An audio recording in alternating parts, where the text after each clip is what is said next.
You are listening to the It's Your Time podcast, and I'm your host, Certified Life Coach Michelle Arnold Burke. In today's episode, I'm sharing a recent conversation with Radena Salmon Sawyer, Senior Sales Director of the Northeast for Medtronic Neuromodulation and Interventional Pain at Medtronic as part of our Mentoring Series Week. Welcome to the It's Your Time podcast, the podcast where busy professionals like you get the practical solutions and support you need to gain control of your schedule so you can strive to be the best in your career, but without the stress and overwhelm. If you're looking to increase your energy and decrease your stress, you are in the right place.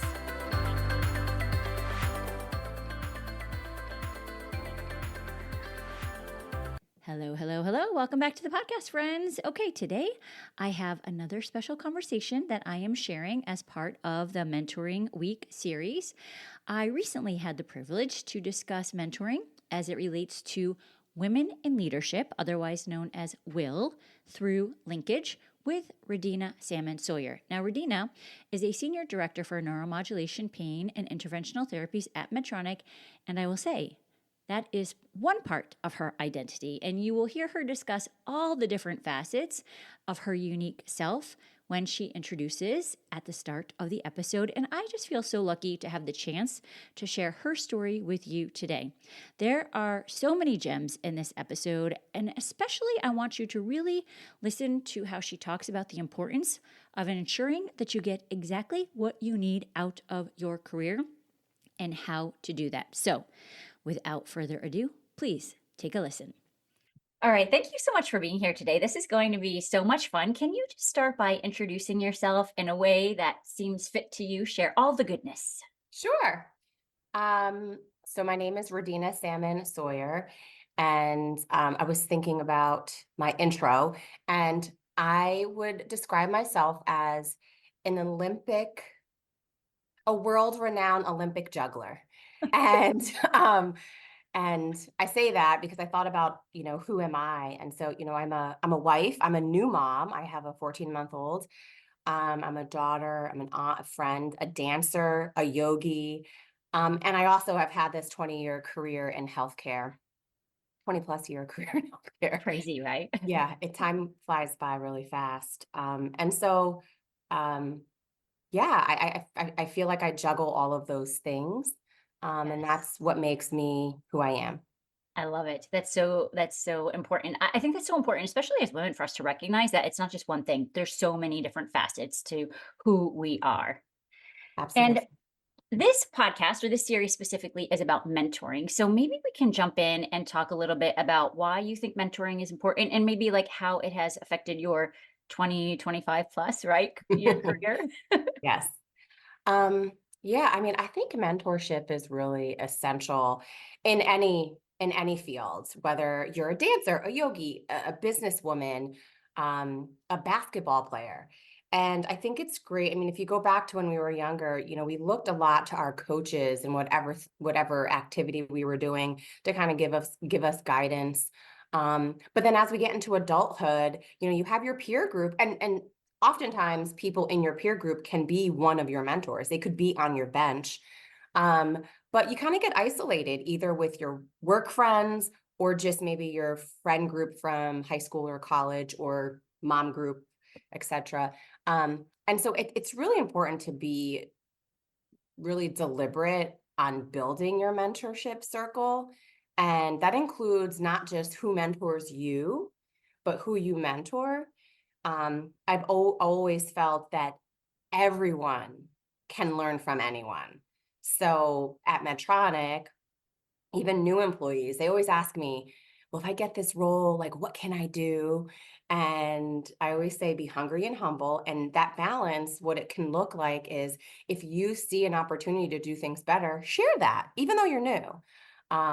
So going back to mentorship, I think without mentorship, oftentimes, you can feel kind of in a bubble, especially in sales, because you're alone on the day to day. You don't have that camaraderie of people in the office. So it's really important to bounce the day to day ideas or even larger decisions off of somebody that you trust, admire, and that you would take advice from.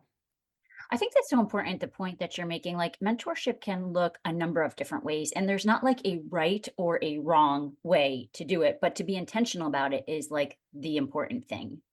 Absolutely. I think I was thinking through some of the folks that I mentor, and I have people that I've scheduled quarterly time with them. And then I have people that when they have a life change or opportunity, they always reach out. And I know life comes by really fast, and we're all juggling things. So I never get like upset, like, well, you only call me when you need advice. I actually love it. I don't mind because I understand how it is. And oftentimes I do the same. So Yes. Yeah. And I would like to just take a moment to acknowledge you as a mentor now that you're speaking to that, because I think it's so funny. I remember this was a few years ago now. I was coming back from an Aspire in-person meeting with some of the folks that worked for you, and you were texting them and asking them like what their biggest takeaways were and how they were feeling. And I was like, wait a second, she's asking you how you're feeling? Like, I've never heard a leader ask about that. I feel like, especially, listen, we go back to the 1900s, right? As I jokingly say.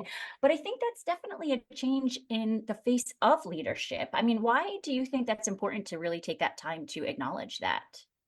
I think the idea of feeling is a sense that through as we grow older, we're indirectly taught not to listen to it, right?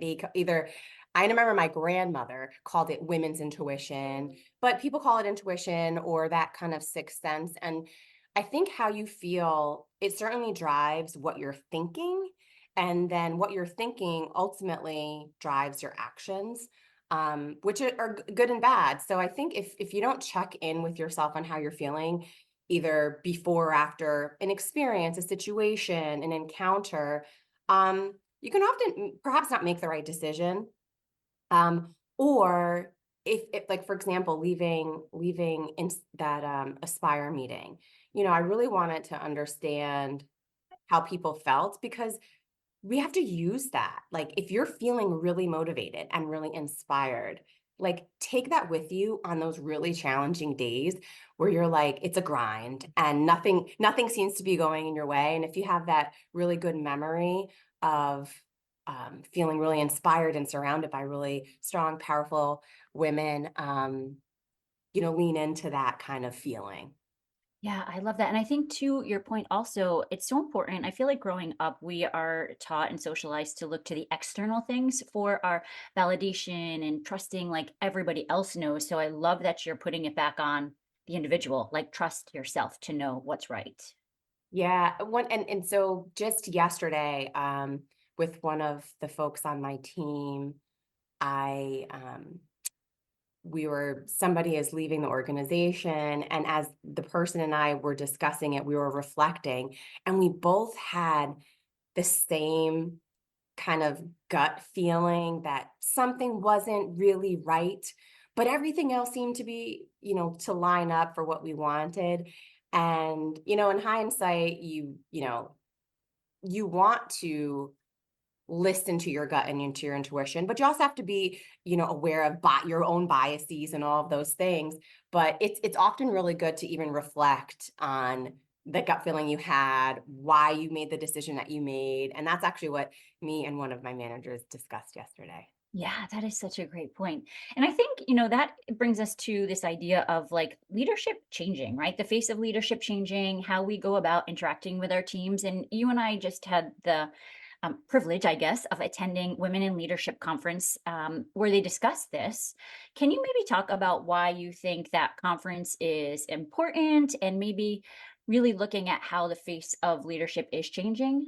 Like, what does that mean to you, I guess? Sure. So the first part is why the conference is important. I think the conference is really important. So Medtronic has typically a large group at the conference. There's like 50 people. Well, we had 50 people this year. And then there's like 2,000 other women. And some companies have large groups as well. I think Walt Disney had a large group. But it's so inspiring to see other influential, professional women that are driven in whatever they want to do, whether they want to progress their careers into, ascension or different roles, or to just be the best that they can be in their role. Um, but it's also a really great space where you can be vulnerable. And oftentimes, especially in corporate America and in a white male dominated corporate America, you aren't really given that opportunity to be vulnerable. And I will tell you that, being authentic, yes, this is a pillar of my leadership. It's what I want my teams and their teams to be. I want them to be authentic, but we also have to be cognizant of the environment that we're in. Um, and so oftentimes it looks a little different versus being at an all women's conference where a lot of us share the same thoughts, fears, trepidations, challenges, etc. So I think it's really important to have the opportunity to be in that environment, because once you can be vulnerable, like that's when you can really grow. And so I feel that WIL via Linkage is really essential Yeah. for professional growth. I love what you just talked about, how you show up maybe differently, but still being authentic, because Carla Harris was talking Yes. about, I loved her so much. I loved, because I think sometimes I think, we show up differently with different people, and are we not being authentic? But I loved what she was talking about. She brings Carla light to some situations and then full frontal Carla for the others. And I was like, Absolutely. that's so great. I mean, it kind of goes back to you. Like, we juggle so many things, and that's okay. Yeah, absolutely. Absolutely. She was, And then the second part of your question was like, the face of leadership changing.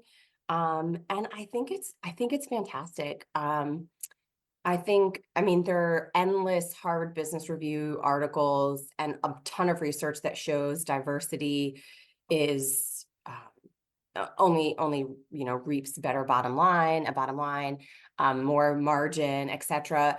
And we also know that a lot of women-led companies are some of the most successful. So I think when you see other women at the top, or ascending to the top, it gives you hope and motivation, or even just admiration for someone that um, went through similar struggles, or maybe different struggles. Everyone has their own story. Everyone has their own kind of pain, but they've made it, and it's just very inspiring. And I think having that diversity at the top, not just at kind of the entry level, um, makes people push harder. And if you feel like you have a chance, you're going to show up your best self all the time. yeah, absolutely. And I think you were so generous with your time. I saw a number of people stopping you throughout the 4 or 5 days that we were there. Do you think there was a theme that people were kind of looking to pick your brain on? Speaking of, like, looking at you where you are, and like how they can maybe get there? Yeah, I mean, a couple things stood out. Is I felt that a lot of folks that I had discussions with, they were kind of stuck. They kind of plateaued, and not with kind of their desires or their performance, but with their leader, right? And so I really talked a lot about how I'm really big on an elevator pitch, kind of who you are, what you do, your success, and that you need to share your elevator pitch with everyone. So when someone asks you, like, oh, Michelle, I haven't seen you in a long time, what have you been up to? You don't just say your recent vacation. You have your like 15-20 second kind of highlight of what you've been up to and who you are. And I was sharing with a lot of these women that that elevator pitch should be shared with everyone, not just your manager, but your manager's manager and the other person, the other business leader in the neighboring business unit. Really, anyone you interact with, a peer, because you never know. I know I've said this before.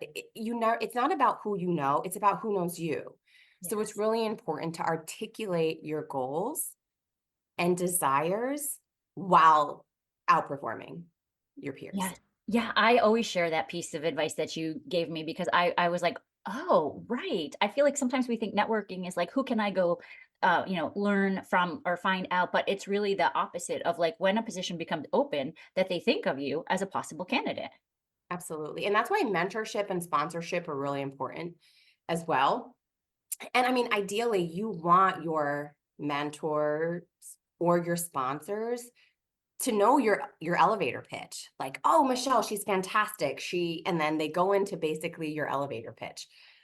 So, I think that's something I spent a lot of time talking about. And then something that was really shocking, and it actually caused me to pause, is I shared in my introduction that I'm a new mom, and it's hard that the transition back to work, and also being like an older mom, in my 40s, first time mother.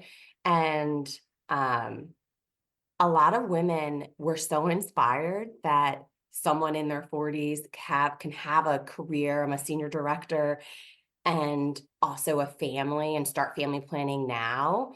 And I really had to pause because truthfully, I kind of felt like coming back from maternity leave, and I did take advantage of Medtronic 6-month leave, which I do appreciate. I kind of felt like I had something to prove, when, like, I don't really have to prove anything. I just continue to be Radena, but it was just this very odd feeling. It's really hard to describe. But after going to WIL this year, someone was like, wow, no, share your story because that gives me hope. And I think the person was in her late 30s, and she's like, I'm not ready. I still want to focus on my career, but this was really helpful to hear. So that was something that was shocking to me, that people were inspired about. Right? Isn't that interesting? Because we have the mindset, probably because you've been such a career focused person, that the proving is on the career side, when really the proving is like that you can do it all Yep, in a way maybe that not works at the for you. same time, but you can do it Yes, all. exactly, in a way that works for you. Exactly, exactly. And I do think that's so important, especially in this industry. And I remember, like, when I first started, and some of the folks that are no longer here, really, like, outright told me this is not a mom job, and like had things to say about being a mom, this job. So I think that's so important for people to recognize that it can be done. It's just a matter of like where you prioritize your time at the end of the day, and how you become able to say no to some things and set boundaries on others, perhaps. 100%. And I always say, I said, like, your pain is your pain. Like, you have to pick your hard. And I knew once I met my husband, I wanted to be a mother. And so prior to that, I'm a dancer and a yogi, and I think most people know that. And I would dance 6 days a week. I don't even dance once a month. And quite honestly, it's a sacrifice, but it's a sacrifice I'm willing to make to sustain my career and also to be a mom. So Right. And it might just be this season, right? Like sometimes we think we're giving up something, but it might just be in this season, this is how it looks. 100%. Like, once my son gets a little older, and I've spoken to other moms who are mentors, and again, I mentor people, and I have plenty mentors, and they said, oh, I did the same thing when my kids were that young, and they're like, Radena, it's going to change. Like, you're just like you said, Michelle, it's a season. That's so funny. Someone told my sister when she had her second baby, and she was like out of her mind, that the days are long, but the years are fast. Yes, that is true. Yeah, so enjoy it.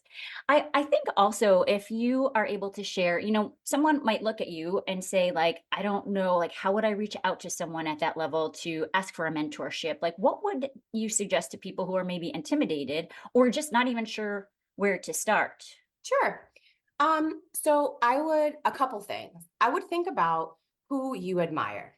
If there's someone that you've seen, you heard about, maybe you saw in a newsletter, think about someone, even someone in your business that you admire. Remember, mentorship it can be in your peer group. It could be a colleague, direct colleague. And you could, one, either reach out directly, or two, have somebody introduce you. If you know somebody that may know that person or be in that business, etc., ask them for an introduction. And I can understand how it may be intimidating. You're like, this person doesn't know me. Are they really going to commit? You know, I like to do, if I have a serious mentorship, one meeting a quarter, and it's 30 minutes.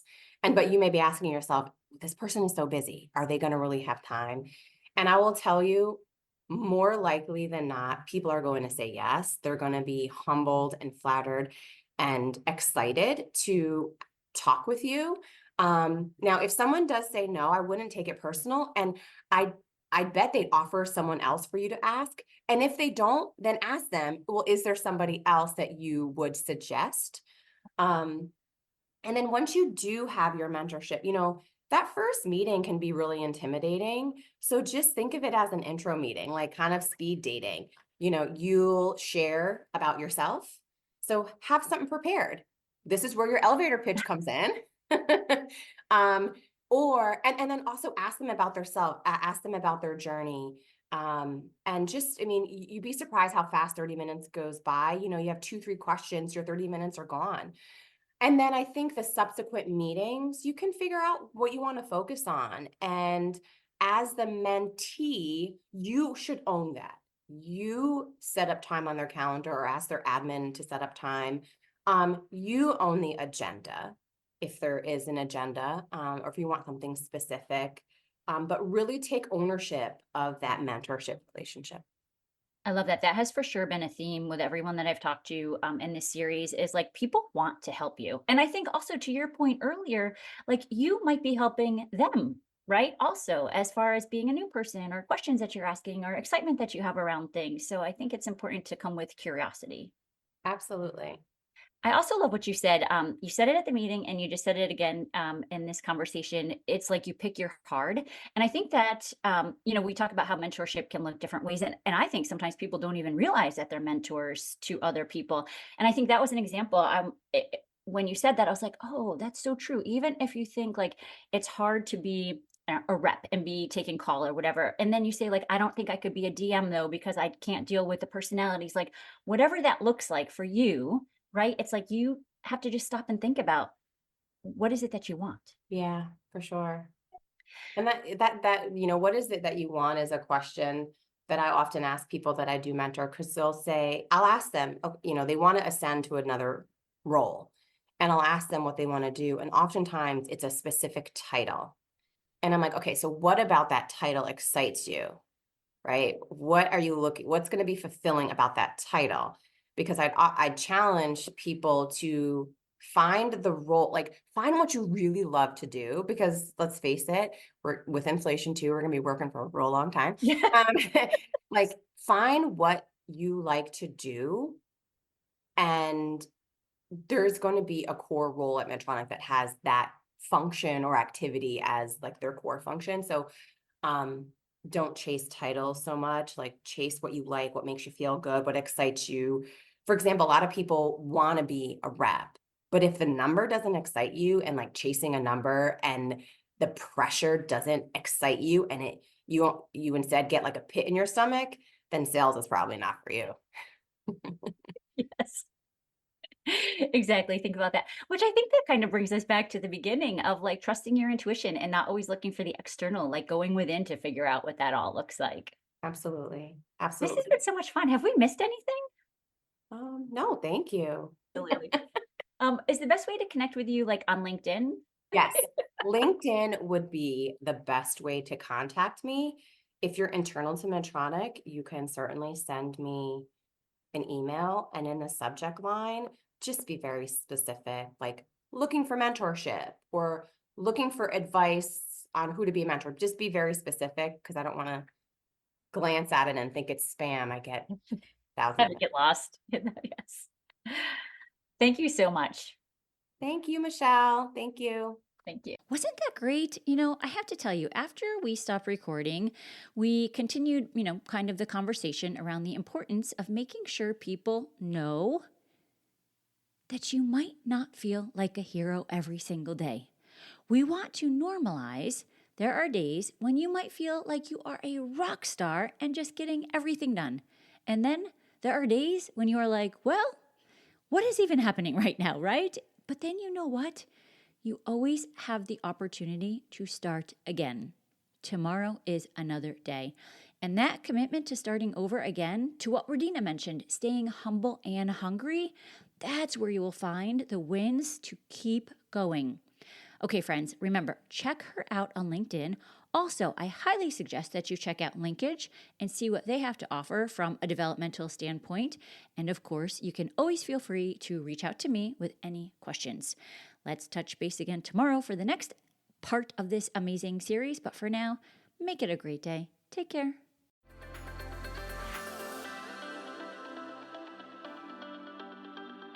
Did you know you can take this work to a deeper level with me one-on-one? Go to michelleburkecoaching.com and click on Get Started to begin.